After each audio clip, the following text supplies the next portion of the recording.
my friends. I am Owen Wanibu, also known as Coach Oweniko, host of Transforming Relationships with Emotional Intelligence and founder of Oweniko Consult. I'm honored to be your host today again. I believe we can all transform our relationships to live a happier, healthier, and more fulfilling lives. That is why we have created the resources to help you to improve your relationships. So if you are not yet a member of our subscription site, you can please go to oweniko.club and subscribe. We have built various communities to support you in your various journey in improving your relationships. Whether you are a professional, you want to develop yourself personally, you are a parent or planning to get married at some point, already in marriage relationship, we have tools to help you.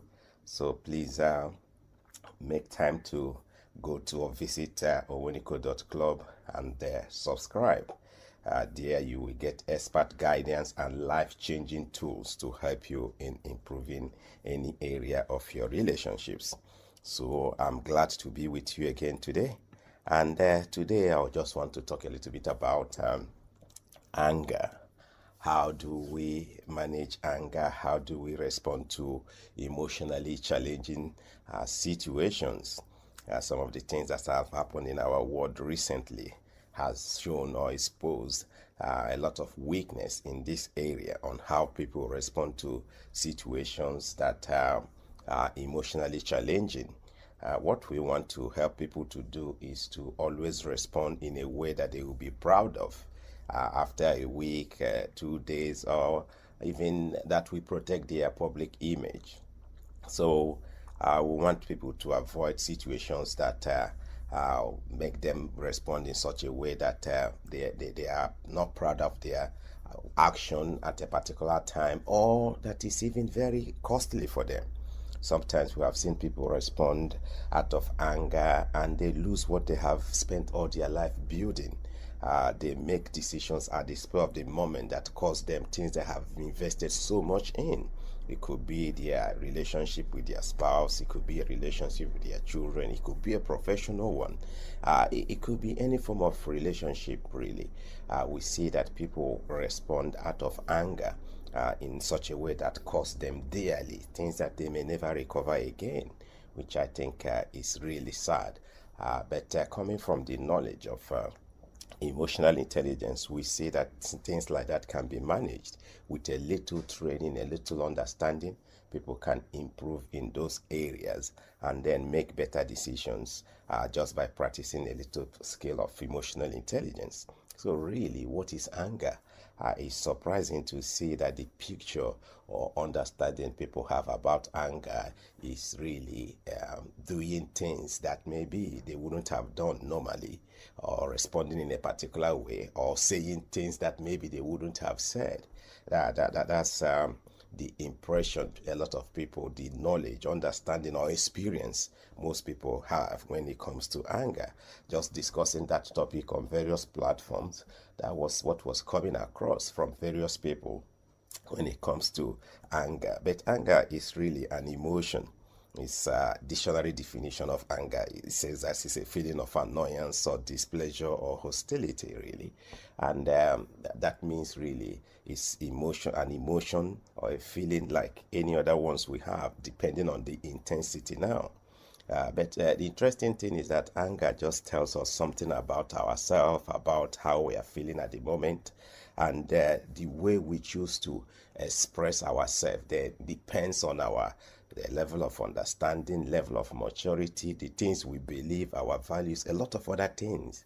The interpretation we give to situations, our belief system, all of those things form our response to particular situation, particular emotionally challenging situation when we are angry or presented with such a situation. So really, anger in itself does not necessarily mean you have to express it in a violent way. But then the way you express it depends on a lot of other things. And that's why we think, first of all, when it comes to helping people in this area, using emotional intelligence skills, what we try to get people is to understand that really you have a choice. And practicing the skills of emotional intelligence can help you improve in this area, because it helps you to create an awareness, it helps you to be intentional in your actions, and it helps you to maintain your integrity when you act.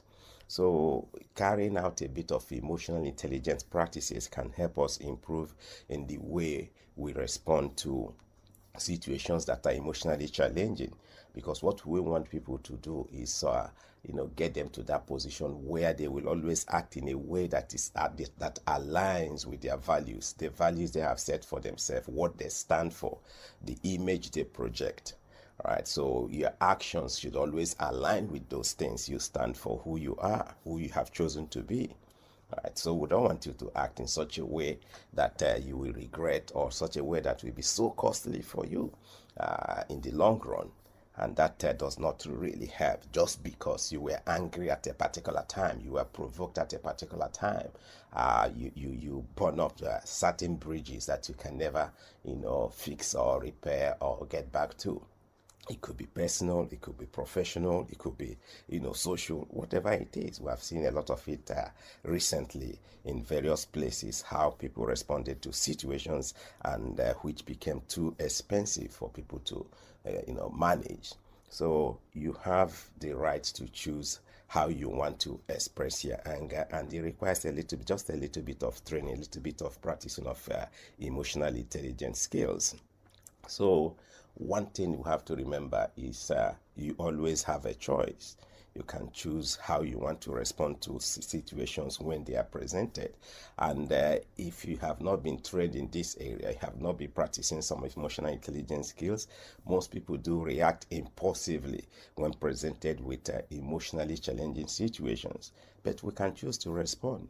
If you have trained yourself, clarified your values, then it helps you to always maintain actions or make decisions that are in line with your values.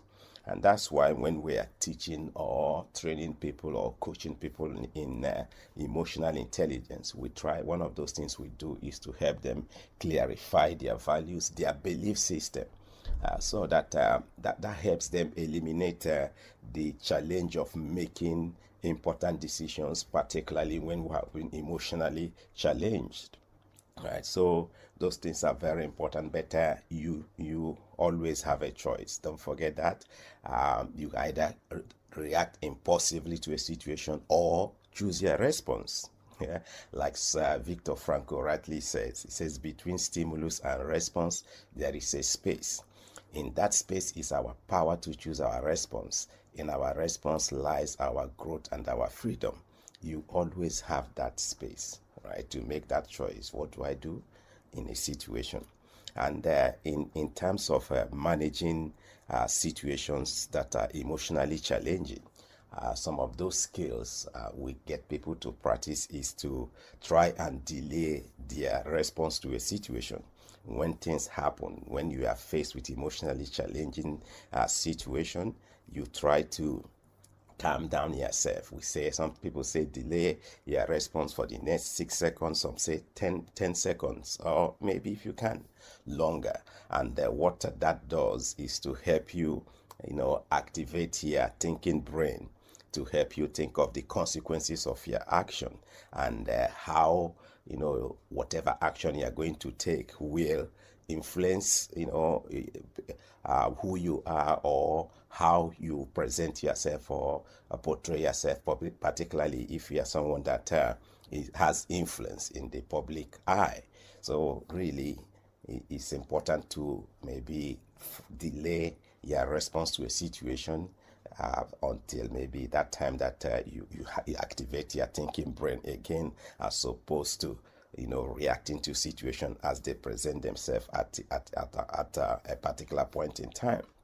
So if you are able to think of the consequences of of the action you are going to take, that helps you to maybe reconsider your actions. So that's one of those ways that a lot of us know you can use to maybe manage an emotionally challenging situation, particularly when you are so-called angry in a particular way, or you have been challenged or provoked in a particular way. If you can delay your response, that's one of the ways, common ways we know. But the challenge becomes more difficult, really, when a situation presents itself. Somebody has done something or said something that you are not, that makes one angry, and you have the 10 seconds, you have maybe a whole 1 minute, you have a whole day or even longer to think about the situation, and you still go ahead and do something that you will not be proud of, maybe in time to come, or something that will cost you something that you can never recover, or something that can destroy all the things you have spent maybe a lifetime building. So how do you respond to such situation? How do you manage yourself in that situation? You have had the time, to think of it. You had more than 10 seconds, you had more than 10 minutes, and you still went ahead to do something that maybe it would not represent you well in the public eye, that will not represent who you want to be. So how do you deal with such situation? That's when it becomes more challenging. And to deal with such a situation, you may need to reconsider your belief system and your values, right? So your belief system, what do you really believe? What are your values? What do you stand for? Okay, so these are the things that will help you to begin to manage these situations where you have to consciously make a decision to still do something that you will regret later, something that will be too costly for you. You need to consider your belief and your values. When your belief and values are properly clarified, then it helps you to make sure that in such situations you don't need to necessarily make those decisions at that point in time, because you want to live your values, you want to represent what you stand for.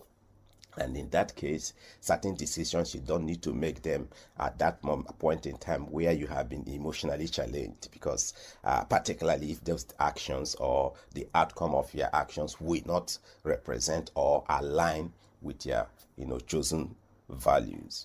So it's important, such situations, when you have time, to reconsider the things you believe and your values. Now, Marshall Rosenberg, in his book Nonviolent Communication, talked about two types of force, what you call the punitive force, and then what you call the protective force, the use of those type of force. And I'm referring to that to talk about maybe some of the belief systems some of us may have.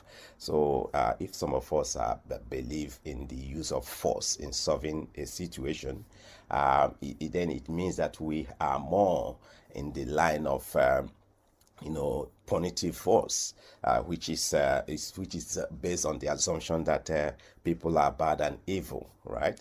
And that means to correct them, we need to make them to suffer, to repent, and to change. We need to punish them. All right. So, and if that's the belief system someone has, then you see that it's very easy for us to engage in the use of force. It may be to correct someone. Okay. So I'm just using that to illustrate the ideas of belief and maybe even values. So if someone is of that orientation, which some of us may be, because maybe in the world we live in, that's the way it is. If you do something wrong, you are punished so that next time you won't do it. And that could be sometimes the use of force. So if that's our orientation, then it's likely we may go in that direction when things happen, when we are provoked, when something happens that we are not happy with. We want to use force to correct it. And it doesn't work well all the time, or most of the time. But another person can equally be of what Marshall called of protective force. And when you talk about people who have that belief or the use of protective force, it's based on the assumption that when people do things wrong, it's not necessarily because they are evil or bad, but it could be as a result of ignorance. right? And if they are ignorant, then what they need is maybe education and not punishment. Okay, so it may be as a result of a lack of awareness of the consequences of one's action, or an inability to see how they can meet their needs without the use of force or injury to others. People act in a particular way. So really, their issue is not that they are wicked or bad, but because they are ignorant. And in such a case, you may want to educate them, help to enlighten them so that maybe they have more information. Then in such a situation, then they can act better next time. Right, so you can see those two different belief system, or even you can call it a mindset, really.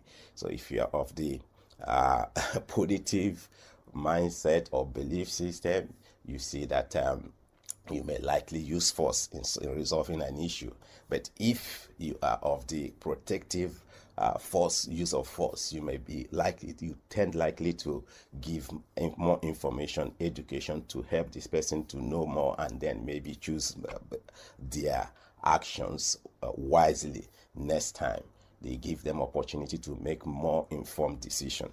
All right, so those are the maybe little ways of maybe improving or reassessing our values, our belief systems, particularly when it comes to this. And these things are very important, really, when it comes to things like managing how we respond to situations, because you see that you will always have that option to make a choice on what you want to do, but because of who you are, the way you have trained yourself, the things you believe, you act in a particular way. So two things here very important when it comes to the way you express your anger or express your self when you are emotionally challenged. One, it can delay the gratification of it can delay your response to that situation, in which case you activate your thinking brain to consider the consequences of your action. But a situation where there is enough time for you to consider your action, and you see yourself tending towards going to use violence to solve as a solution, then you may just need to maybe reconsider the things you believe. You may need to reconsider your values to see that they are in line with who you want to be or what you represent. So in that case, your values, your belief system are very important. Those are the things you may need to reconsider again. Are they in line with who you represent, what you want to be, or what you have been building over the years? If you see that your action or the things you believe will make you act in such a way that it will destroy the things you have built or cost you so much, then you may need to reevaluate that to see whether it's really in the direction you want to go. So when we are talking about emotions, really, emotions are not good or bad in that sense. Emotions are just, data messages from you to you. So when you are angry, it shows that your body is telling you what you don't like what you are hearing, you don't like maybe what is being done to you, any of those. But it's information that your body is giving you. You feel a particular way. The intensity may vary depending on what it is, but then you will always have that opportunity to think of, what next do I do in this situation? How do I respond? How do I move forward from here? So the practicality of it is, if you practice a little bit of emotional intelligence, everyday emotional intelligence, little steps in this area can help you improve, even starting from your domestic environment, to begin to put some of these practices into action. Try to maybe calm yourself down, try to maybe reassess yourself when certain things happen, and that way you can begin to build your skills in this area. The option to choose will always be there. The same Viktor Frankl I quoted earlier on, he says that there's what he called the last of human freedoms. In his words here, he says that everything can be taken from a man, but one thing, the last of human freedoms, to choose one's attitude in any given set of circumstances, to choose one's own way. Right? You will always have that opportunity to choose how you. So remember, when you find yourself in an emotionally challenging situation, when you are angry, Don't forget, you always have a choice. How do you want to express that anger? Do you want to express it in a violent way? That means you believe that violence can solve a problem. Or you can choose to solve that problem in another way, which may not be a violent way, which is also depending on your belief and the values you represent. Okay, so really, you may not choose all the way the people may respond to you. You may not choose how situations are presented to you. But one thing, like Viktor Frankl says, the last of human freedoms, you always have the right to choose how you want to respond to anything that is done to you. And how you choose your own way depends on who you are, what you believe, what values, and what you represent, or what you want to represent. So think of these things, begin to practice them. This is the beauty of emotional intelligence. It's about everyday activities, about everyday life. We keep learning. And if you put these practices into action, you see that you begin to improve. Anger is not a destiny as such, but because you have responded in certain ways over the years, it looks like it's automated for you to act in particular way when you are provoked, but you can choose your action. Don't forget, the last of human freedoms, the freedom that nobody can take away from you. Use it, practice it from today, and see how you can improve in the way you respond to emotionally challenging situations, in the way you respond to situations when you are angry. Thank you for joining me, and I look forward to coming back to you shortly. Thank you.